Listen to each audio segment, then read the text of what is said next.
ICE is still terrorizing communities across the country. North Carolina's been in the headlines a lot recently because that's been very intense. But there's also been, an increase in activity in Oregon. We'll play a clip from Salem, the Salem City Council meeting that I thought was really powerful. But Austin Coker, friend of the show, if you don't follow his Substack for some of this data, you're missing out.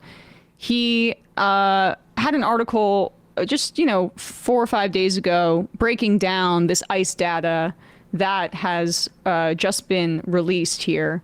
We now have the numbers because the government shutdown slowed so much of it. There's basically been the data has been completely opaque for the past 2 months. But now we know that ICE is currently holding a record 65,135 people. Can we scroll to the chart? The first chart there that shows that. You can see the total ICE detention population is, based on Austin's breakdown, at a record high, at above 65K. And then this next chart's also, these first three are helpful. Scroll down. Yep.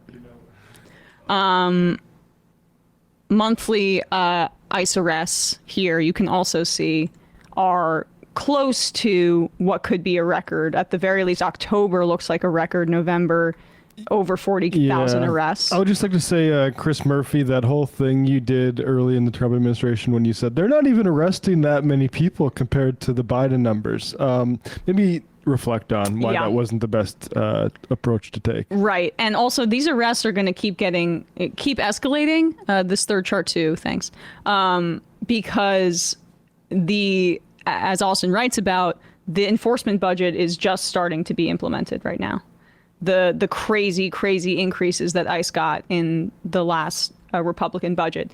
Now, in the largest growth in people arrested by ICE during this time period has been people with no criminal charges and convictions. Here you can see that the biggest growth is in that bottom right area, which is other immigration violator, basically meaning zero criminal charges. Convicted criminal basically flat over the past several months. Pending criminal charges pretty much the same with the spike in the last couple. But the big spike is just clearly not any sort of criminal record besides they have a immigration violation.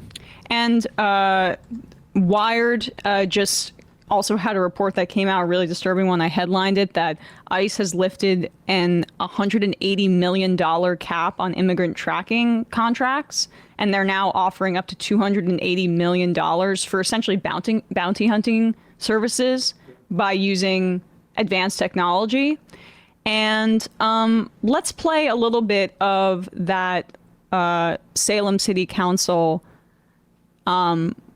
vote. I saw that one of the DSA chapters posted this, and this is just a good reminder that DSA is, if you have the ability, joining DSA can be a really fruitful way to combat the Trump administration and have solidarity during this time of fascism. It's an organization with under 100,000 people, but fastly approaching that is my understanding, and it is taking an absolute leadership role at a time where there's a complete vacuum at the top of the opposition party. Right, and that leadership role, I feel like as the members grow, we're getting more and more people with even like heightened competence, right? It's not just, we're getting larger and larger pools of people who are really activated and want to be a part of the DSA infrastructure. And network effect. Yeah, and Zohran Mamdani, you'll hear in this woman's remarks, is inspiring, I think, across the country. But here is this woman speaking at Salem City Council in a meeting that they had. They ended up voting 6-3 to declare a state of emergency over these ICE sweeps, and this was a piece of the remarks from that meeting. Thank you. Hello, everyone. My name is Elisa, and I am a resident of Ward 8. I am a member of the Democratic Socialists of America, and I am a home health care worker. And I am also a dreamer. I came to this country when I was 14 years old from Puebla, Mexico. I followed all the correct steps, and I went to school, I got a job, and I started a family. And I applied to be a citizen. I am happy to say that. I am now a legal resident, but I'm still scared. I'm scared because I see what happens in Hillsborough. I see what happens in Gilbert, and I see what happens here in Salem. ICE does not care if I am a resident. ICE will not care when I am a citizen. ICE only cares that my skin is brown. Every day I ask, am I next? A statement is not enough. Salem workers have more demands. Make all schools sanctuary schools. Make all buildings in Salem stop ICE from going inside. Tell the police to arrest ICE agents doing illegal raids or detentions. End all contracts with ICE. Make illegal funds for families impacted by ICE. Support abolish ICE. I'm proud to be in the same group as Zoran Mandani, a Muslim immigrant and mayor of New York City. He wants a city that workers can afford.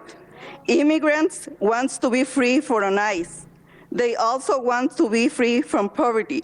We demand that you fight for housing for all, fast and free buses, and tax the rich. Thank you.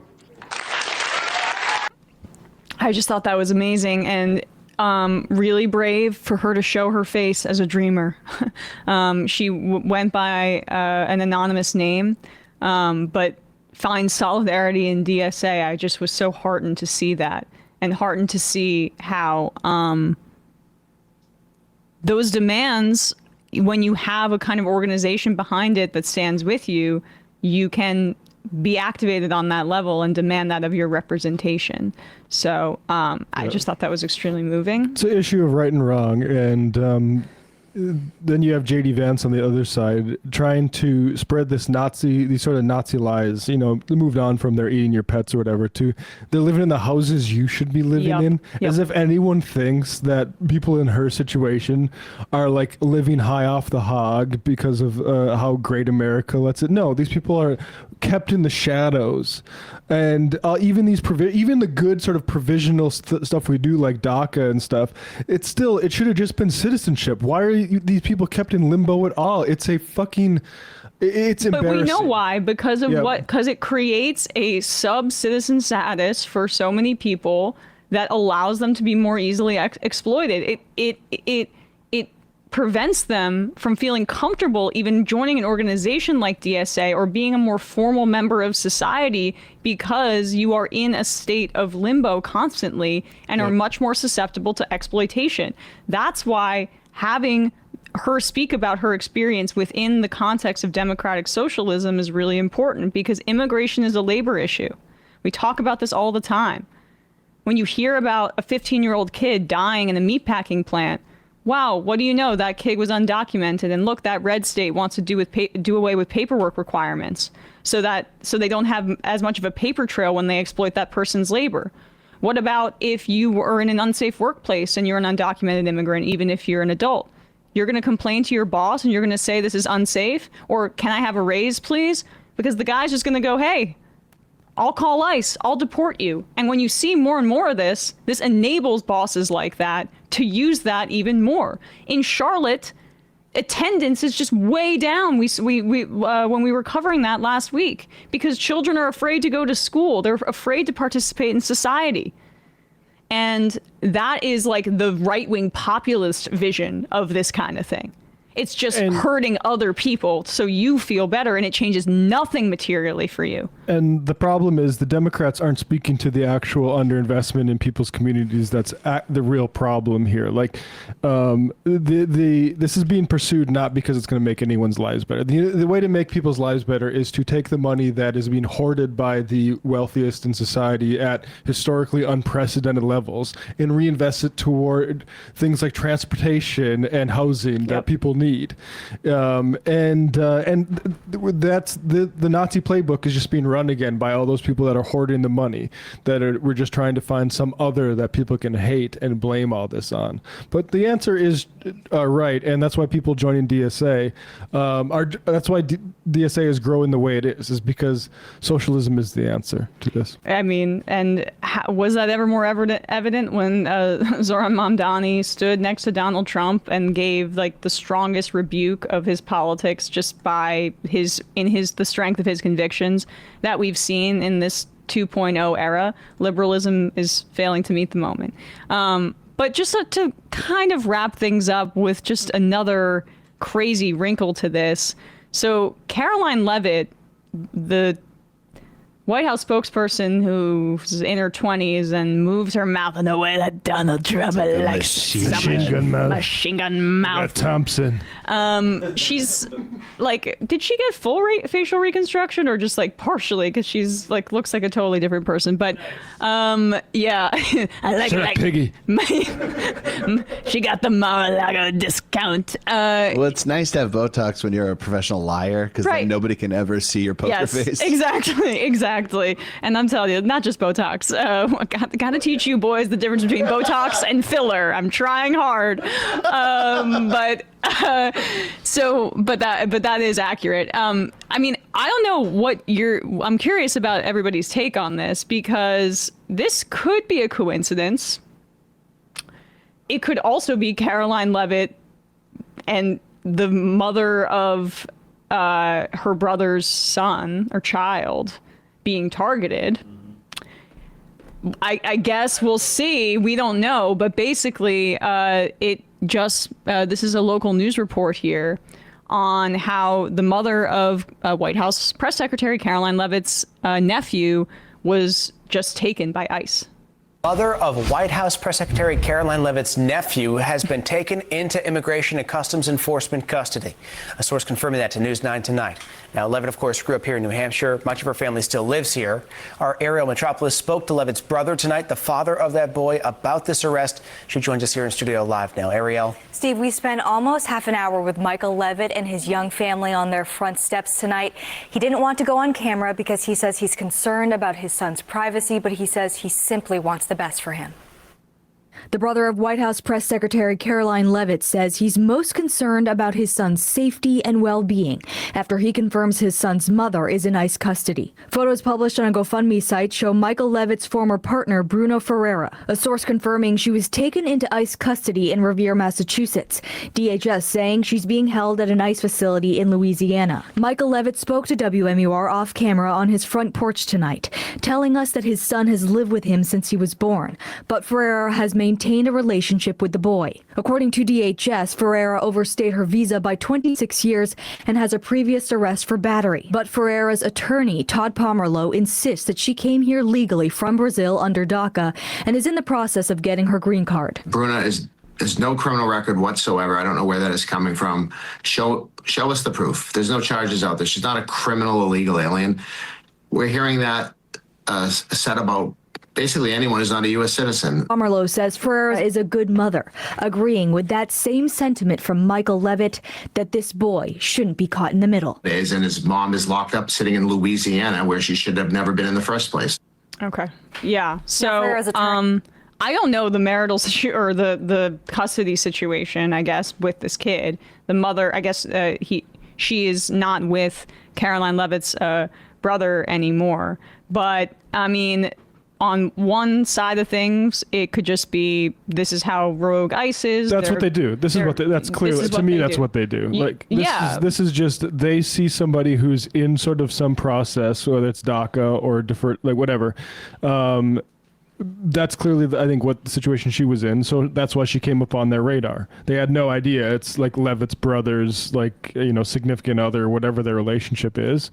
But this is just how they operate. Right. I mean, I can't also rule out the possibility that it's also being used as a disciplinary force against her. if she has this connection, the father of her child has this connection with the White House, and say they're not getting along, we don't know. She should resign. Well, I mean, obviously, but my point is just that, like, that's another example of immigration being used as and somebody's status like this, being a DACA recipient, being used as a disciplinary force against her, as like an extrajudicial punishment system. Yeah, ripping her away potentially from her child. We'll see. It's possible. I just don't think it's that sophisticated. I think it's just a blunt, and brutal Gestapo. And if it's that too, the point still stands. There's something that happened early on in February. Homan, who's also has New Hampshire roots, somebody sort of close to people that he came up with, it's like a child got swept up in something like this, and he had to like sort of backpedal and like that's the thing is, I think this is what happens when you send these thugs out there. Nobody is safe, not even the significant other of the liar in chief in Caroline Leavitt. Hey, folks, don't forget to hit the subscribe button and check out our daily show. We do it every day at 12 p.m. Eastern for about 2.5 hours. We even take phone calls. You should check that out.